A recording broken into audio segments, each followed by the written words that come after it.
नमस्कार दोस्तों, स्वागत है आपका साइट फॉर वर्ल्ड के ऑफिशियल लर्निंग प्लेटफॉर्म पर, जहां स्टूडेंट्स और जॉब सीकर्स के लिए करियर, टेक्नोलॉजी और प्लेसमेंट से जुड़ी इंडस्ट्री ओरिएंटेड और प्रैक्टिकल नॉलेज दी जाती है।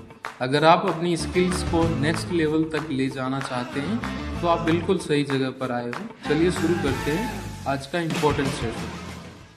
नमस्ते स्टूडेंट्स, रेडी हो?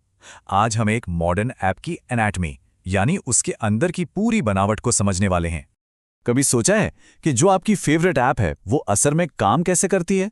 मतलब स्क्रीन पे टैप करने और इन्फॉर्मेशन मिलने के बीच आखिर होता क्या है? फोकस बना हुआ है ना? देखो, बेसिकली ये सब दो ही मेन कामों पर टिका हुआ है। पहला, बाहर की दुनिया से बात करना यानी कम्युनिकेशन, और दूसरा, जो कुछ भी वो सीखती है उसे याद रखना यानी मेमोरी। बस यही दो चीजें हैं जो एक ऐप को इतना स्मार्ट और यूजफुल बनाती हैं। समझ आया? तो चलिए पहले हिस्से में डाइव करते हैं।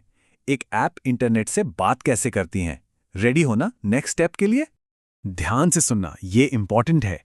ये है यूआरएल सेशन। इससे ऐप की लाइफलाइन समझ लो, जो उसे वेब से जोड़ती है। ये एप्पल का स्टैंडर्ड तरीका है, जिससे कोई भी ऐप इंटरनेट से डेटा मंगाने से लेकर कुछ अपलोड करने तक हर तरह का कम्युनिकेशन हैंडल करती है। इस लाइफलाइन का इस्तेमाल करके आप एक रिक्वेस्ट भेजती हैं और फिर रिस्पांस का इंतजार करती हैं, बिल्कुल वैसे ही जैसे हम किसी को कॉल करते हैं। लेकिन जैसा रियल लाइफ में होता है, यहाँ भी कभी कभी कुछ गड़बड़ हो जाती है। अब देखो, ये गड़बड़ ना आमतौर पे दो तरह की होती है। पहला है 404 नॉट फाउंड एरर। ये एक क्लाइंट साइड प्रॉब्लम है, यानी गलती ऐप की तरफ से है। मतलब ऐप ने एक ऐसा रिसोर्स मांगा जो है ही नहीं। सिंपल भाषा में गलत नंबर डायल कर दिया। और दूसरा है 500 इंटरनल सर्वर एरर। ये एक सर्वर साइड प्रॉब्लम है। इसका मतलब सर्वर में ही कोई दिक्कत आ गई है। मानो जैसे जिस नंबर पे कॉल किया वहां सब ठीक नहीं चल रहा।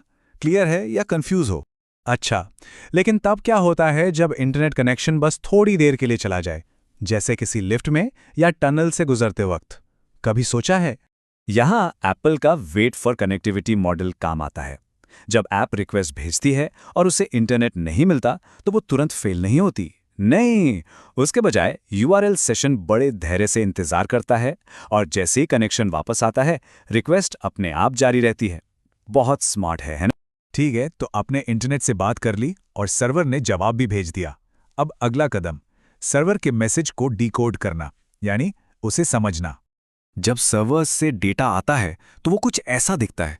ये जेसन फॉर्मेट में होता है, जो असली में बस टेक्स्ट का एक झुंड है। आप इसे सीधे तौर पर इस्तेमाल नहीं कर सकती। सिर्फ देख रहे हो या समझ भी रहे हो? और यहीं पर एंट्री होती है कोडेबल की, जो ऐप के लिए एक यूनिवर्सल ट्रांसलेटर जैसा है। ये स्विफ्ट का एक बहुत ही पावरफुल फीचर है, जो इस रॉ जेसॉन डेटा को ऑटोमेटिकली एक स्ट्रक्चर्ड यानी व्यवस्थित और यूज करने लायक इंफॉर्मेशन में बदल देता है। तो कोडेबल क्या करता है? वो सर्वर से मिले उस बेतरतीब टेक्स्ट मैसेज को एक स्ट्रक्चर और मीनिंग देता है। इससे ऐप के लिए उस इंफॉर्मेशन के साथ काम करना बहुत आसान हो जाता है। इस स्टेप का पर्पस समझ आया? ये डेटा को समझदार बना रहा है। अब जब आपने डेटा हासिल कर लिया है और उसे समझ भी लिया है, तो उसे उस जानकारी को याद रखने का एक तरीका चाहिए। चलिए देखते हैं कि आपको मेमोरी कैसे दी जाती है। देखो, जब एक ऐप के पास काम की इंफॉर्मेशन आ जाती है, तो उसे इसे याद रखने का एक तरीका चाहिए होता है, ताकि ऐप को बंद करके दोबारा खोलने पर वो इंफॉर्मेशन गायब ना हो जाए। इसी चीज को डेटा परसिस्टेंस कहते हैं। नोट किया इसको? डेटा स्टोर करने के लिए सही कंटेनर चुनना बहुत जरूरी है। इसके तीन मेन ऑप्शंस हैं। पहला है यूजर डिफॉल्ट्स। ये छोटी मोटी सेटिंग्स के लिए है, समझो ये ऐप का जंक ड्रॉअर है। दूसरा है की चेन। ये पासवर्ड्स जैसी कीमती चीजों के लिए है, एक पूरी तरह से एन्क्रिप्टेड तिजोरी। और तीसरा है कोर डेटा, जो कॉम्प्लेक्स डेटा के लिए है और एक फाइलिंग कैबिनेट की तरह काम करता है। तो सबसे जरूरी बात यह है कि एक सिक्योर और एफिशिएंट ऐप बनाने के लिए सही डेटा के लिए सही टूल का इस्तेमाल होना चाहिए। आखिर चाबियां तिजोरी में रखी जाती हैं और गहने जंक ड्रॉअर में नहीं छोड़े जाते, है ना? रिजल्ट चाहिए या टाइम पास? तो चलिए अब इन सभी हिस्सों को एक साथ जोड़कर देखते हैं कि एक मजबूत ऐप, एक रोबस्ट ऐप कैसे बनती है। तो एक बार फटाफट रिकैप करते हैं।